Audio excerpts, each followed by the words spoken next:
पिछले पार्ट में हमने देखा कि डेविड ने विकर्स के साथ चल रहा कम्युनिकेशन लिंक काट दिया था। इसका मतलब साफ था, इस मिशन की पूरी सच्चाई शायद विकर्स से भी छिपाई जा रही थी और अब डेविड अकेला उस विशाल कंट्रोल रूम के अंदर मौजूद था। लेकिन डेविड को अभी अंदाजा भी नहीं था कि इस कमरे के अंदर उसे ऐसा रहस्य मिलने वाला है जो पूरी मिशन की सच्चाई बदल देगा। रेस्क्यू टीम आखिरकार उस जगह पहुंचती है, लेकिन वहां उन्हें सिर्फ बायोलॉजिस्ट की डेड बॉडी मिलती है। जियोलॉजिस्ट का कहीं कोई पता नहीं था। उधर हॉलोवे की हालत अब बेहद तेजी से बिगड़ रही थी। उसकी दोनों आंखें पूरी तरह ब्लडशॉट हो चुकी थी और शरीर इतना कमजोर पड़ चुका था कि वो ठीक से खड़ा भी नहीं हो पा रहा था। अब उसे भी एहसास होने लगा था कि शायद वो किसी डेडली वायरस से इन्फेक्टेड हो चुका है। इसी बीच जब बाकी लोग बायोलॉजिस्ट की बॉडी को एग्जामिन कर रहे होते हैं, अचानक उसके शरीर के अंदर से वही व्हाइट क्रीचर बाहर निकल आता है। सभी लोग घबराकर पीछे हट जाते हैं। वो क्रीचर तुरंत जमीन पर पड़े ब्लैक लिक्विड में घुस जाता है और देखते ही देखते गायब हो जाता है। कैप्टन समझ जाता है कि सिचुएशन अब पूरी तरह कंट्रोल से बाहर हो चुकी है। वो तुरंत रेस्क्यू मिशन टर्मिनेट करने का ऑर्डर देता है और सभी को वापस स्पेसशिप में लौटने के लिए कहता है। शॉ भी मेडिकल टीम को पहले ही इन्फॉर्म कर देती है ताकि हॉलोवे के लिए पूरी क्वारंटीन की तैयारी की जा सके। दूसरी तरफ डेविड अब उस विशाल सर्कुलर कंट्रोल रूम के अंदर मौजूद था। वहां उसे एक बेहद कॉम्प्लेक्स कंट्रोल पैनल दिखाई देता है जिस पर अंडे जैसी शेप वाले अनगिनत बटन्स लगे हुए थे। डेविड उनमें से कुछ बटन्स को प्रेस करके देखता है और अचानक पूरे कंट्रोल रूम में ग्रीन होलोग्राफिक इमेजेस दिखाई देने लगती हैं। कुछ इंजीनियर्स उस रूम के अंदर आते हुए दिखाई देते हैं। उनमें से एक इंजीनियर कंट्रोल पैनल के सामने जाकर एक स्ट्रेंज फ्लूट उठाता है और उसे बजाना शुरू कर देता है। फ्लूट की आवाज के साथ ही पूरा कंट्रोल सिस्टम एक्टिवेट हो जाता है। अगले ही पल कंट्रोल रूम के बीचों बीच एक विशाल होलोग्राफिक स्टार मैप खुल जाता है। उस स्टार मैप में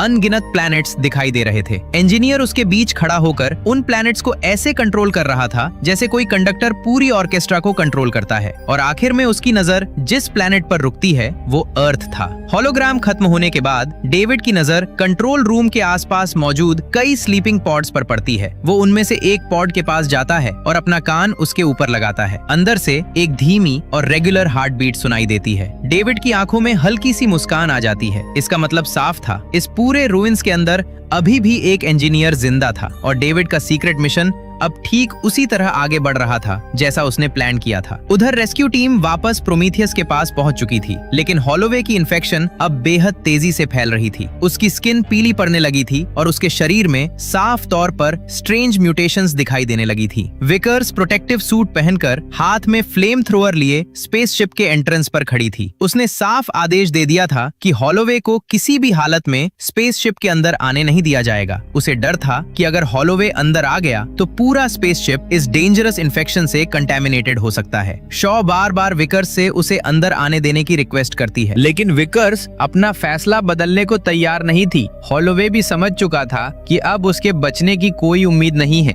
वो अपने साथियों का सहारा छोड़ देता है और दोनों हाथ ऊपर करके अकेले विकर्स की तरफ बढ़ने लगता है। वो उससे खुद को बचाने की रिक्वेस्ट नहीं करता, बल्कि सिर्फ इतना चाहता है कि विकर्स अब और देर न करे। अगले ही पल फ्रेम्स हॉलोवे को पूरी तरह अपनी चपेट में ले लेती हैं। शॉ अपनी आंखों के सामने अपने साथी और प्यार को जलते हुए देखती रहती है। वो बुरी तरह टूट जाती है और रोते रोते आखिरकार वहीं बेहोश होकर गिर पड़ती है। जब शॉ को दोबारा होश आता है, डेविड उसके गले से एक क्रॉस पेंडेंट निकाल रहा होता है। वो पेंडेंट शॉ के पिता की आखिरी निशानी थी। शॉ तुरंत घबराकर उठ बैठती है। डेविड उसे समझाता है कि अभी तक ये पता नहीं चला है कि हॉलोवे के शरीर में इन्फेक्शन आखिर किस वजह से आया था, इसलिए शॉ की हर चीज को केयरफुली एग्जामिन करना जरूरी है, खासकर इसलिए क्योंकि वो हॉलोवे के सबसे करीब थी और उसके इन्फेक्टेड होने की पॉसिबिलिटी को पूरी तरह इग्नोर नहीं किया जा सकता था। इसके बाद डेविड शॉ का पूरा बॉडी स्कैन करता है, लेकिन स्कैन का रिजल्ट देखकर शॉ के होश उड़ जाते हैं। मेडिकल सिस्टम के मुताबिक वो 3 महीने की प्रेग्नेंट थी। शॉ को ये बात बिल्कुल समझ नहीं आती क्योंकि शॉ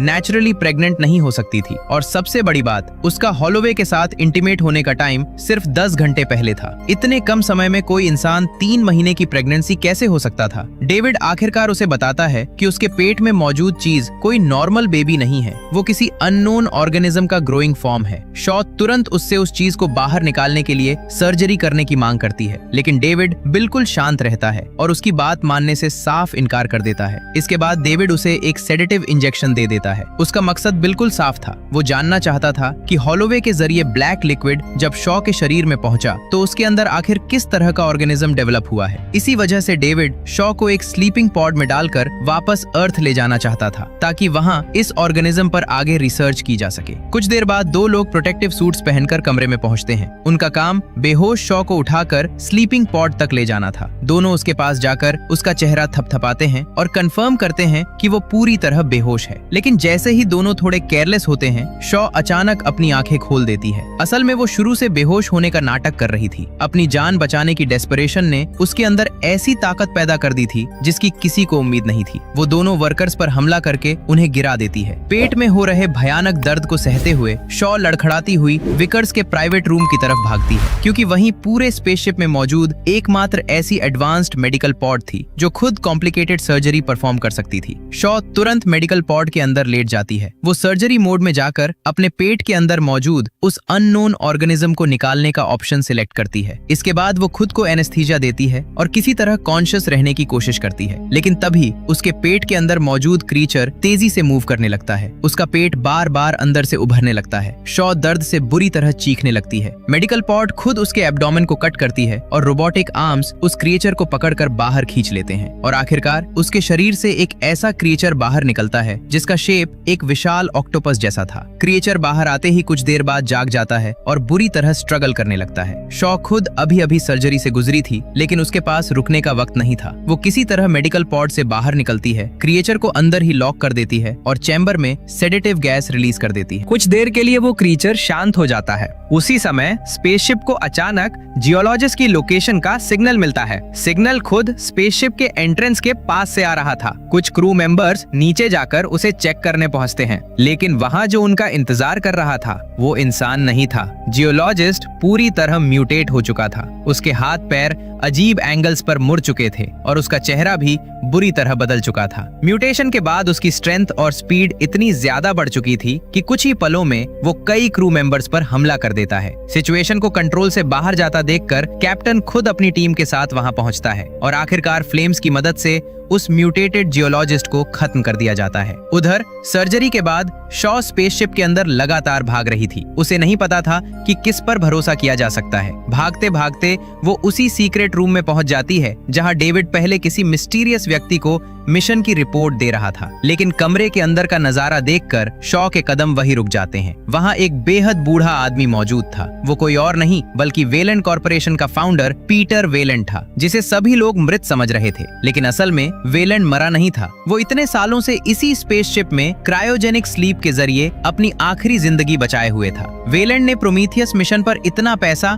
सिर्फ इंसानों के ओरिजिन का पता लगाने के लिए खर्च नहीं किया था। उसका असली मकसद इससे कहीं ज्यादा सेल्फिश था। अगर इंजीनियर्स इंसानों को क्रिएट कर सकते थे तो शायद वही इंजीनियर्स इंसानों की एजिंग रोकने और जिंदगी बढ़ाने का तरीका भी जानते हों। और जैसे ही डेविड वेलेंट को कंफर्म करता है कि रूइंस के अंदर एक इंजीनियर अभी भी जिंदा है, वेलेंट तुरंत अपने लंबे इंतजार के बाद जाग चुका था। अब वो खुद अपने क्रिएटर से मिलने के लिए तैयार था। लेकिन तभी इंजीनियर अचानक कुछ ऐसा करता है जिसकी किसी ने कल्पना भी नहीं की थी। वो धीरे धीरे डेविड के पास आता है और अपना हाथ उसके सिर पर रख देता है। कुछ सेकंड तक सब कुछ बिल्कुल शांत रहता है, लेकिन अगले ही पल इंजीनियर अचानक अपनी पूरी ताकत लगा देता है और डेविड का सिर उसके शरीर से अलग कर देता है। इसके बाद इंजीनियर उसी सिर को हथियार की तरह इस्तेमाल करते हुए सीधे वेलेंट पर हमला करता है। एक ही वार में वेलेंट जमीन पर गिर जाता है। जिस इंसान ने अपनी पूरी जिंदगी मौत को हराने की कोशिश की थी, उसकी जिंदगी आखिरकार उसी इंजीनियर के हाथों खत्म हो जाती है जिसे वो अपना क्रिएटर मानकर मिलने आया था। इंजीनियर अब पूरी तरह आक्रामक हो चुका था। वो कमरे में मौजूद सभी लोगों पर हमला करना शुरू कर देता है। गार्ड्स उसके सामने कुछ सेकंड भी टिक नहीं पाते। एक एक करके सभी मारे जाते हैं। शॉ किसी तरह इंजीनियर की नजरों से बचकर कंट्रोल रूम से बाहर निकल जाती है, लेकिन इंजीनियर उसका पीछा नहीं करता। इसके बजाय वो वापस कंट्रोल सिस्टम के पास जाता है। वो मशीन को एक्टिवेट करता है। कंट्रोल रूम के बीचों बीच एक विशाल ड्राइविंग मैकेनिज्म बाहर निकल आता है। इंजीनियर उस सीट पर बैठता है और देखते ही देखते उसके चारों तरफ मौजूद मेटालिक आर्मर बंद होकर उसके पूरे शरीर को ढक लेता है। उधर बाहर मौजूद विशाल सर्कुलर स्ट्रक्चर अचानक हिलने लगता है। पूरी जमीन कांप उठती है और फिर जमीन के नीचे छिपी इंजीनियर की विशाल स्पेसशिप धीरे धीरे ऊपर उठने लगती है। शॉ तुरंत कैप्टन को कांटेक्ट करती है। वो उसे बताती है कि इंजीनियर उस स्पेसशिप में मौजूद ब्लैक लिक्विड लेकर सीधे अर्थ की तरफ जाने वाला है। अगर वो किसी भी तरह अर्थ तक पहुंच गया तो इंसानी सिविलाइजेशन का बचना लगभग नामुमकिन होगा। कैप्टन बिना एक सेकंड गवाए फैसला लेता है। वो प्रोमीथियस को उसी स्पेसशिप से टकराने का आदेश देता है। उसके साथ मौजूद 2 क्रू मेंबर्स भी जहाज छोड़ने से इनकार कर देते हैं। तीनों जानते थे कि ये मिशन शायद उनकी आखिरी उड़ान होगी, लेकिन अगर वो पीछे हटते तो शायद पूरी अर्थ को इसकी कीमत चुकानी पड़ती। दूसरी तरफ विकर्स तुरंत अपनी एस्केप पॉड में पहुंचती है और प्रोमीथियस से अलग होकर अकेले निकल जाती है। अगले ही पल प्रोमीथियस पूरी स्पीड से इंजीनियर की स्पेसशिप की तरफ बढ़ता है। दोनों विशाल स्पेसशिप्स एक दूसरे से टकराती हैं और एक भयानक एक्सप्लोजन के साथ आसमान रोशनी से भर जाता है। इंजीनियर की स्पेसशिप अपना कंट्रोल खो देती है और जमीन की तरफ गिरने लगती है। इस टक्कर में कैप्टन और दोनों क्रू मेंबर्स अपनी जान गंवा देते हैं। विकर्स किसी तरह अपनी एस्केप पॉड से जमीन पर उतर जाती है, लेकिन तभी उसकी नजर आसमान से गिरती उस विशाल स्पेसशिप पर पड़ती है। वो पूरी ताकत से भागने लगती है, लेकिन जिस दिशा में स्पेसशिप गिर रही थी विकर्स उसी तरफ भाग रही थी। वो आखिरी पल तक अपनी दिशा बदलने की कोशिश करती है, लेकिन बहुत देर हो चुकी थी। विशाल स्पेसशिप सीधे उसके ऊपर आ गिरती है और विकर्स उसी के नीचे दब जाती है। शॉ भी मुश्किल से खुद को बचाती है। वो जमीन पर गिरते गिरते एक तरफ लुढ़क जाती है और किसी तरह उस विशाल जहाज से बच जाती है। अब उसके पास ऑक्सीजन भी बहुत कम बची थी। वो विकर्स की एस्केप पॉड की तरफ जाती है ताकि वहां से सर्वाइवल इक्विपमेंट हासिल कर सके, लेकिन जैसे ही शॉ पॉड के अंदर पहुंचती है उसकी नजर एक बेहद खौफनाक चीज पर पड़ती है। जिस क्रीचर को उसने कुछ समय पहले मेडिकल पॉड के अंदर बंद किया था वो अब छोटा नहीं रहा था। वो तेजी से बढ़कर एक विशाल और बेहद खतरनाक क्रीचर बन चुका था। बाद में इसी क्रीचर को ट्राइलोबाइट कहा जाता है। तभी डेविड का कम्युनिकेशन सिग्नल फिर से एक्टिवेट होता है। डेविड का शरीर भले ही इंजीनियर ने बर्बाद कर दिया था, लेकिन उसका सिर अभी भी काम कर रहा था। डेविड शॉ से कांटेक्ट करता है और उसे बताता है कि इंजीनियर अभी भी जिंदा है, पर अब वो सीधे उसी एस्केप पॉड की तरफ आ रहा है। कुछ ही देर बाद इंजीनियर पॉड का दरवाजा तोड़कर अंदर घुस जाता है।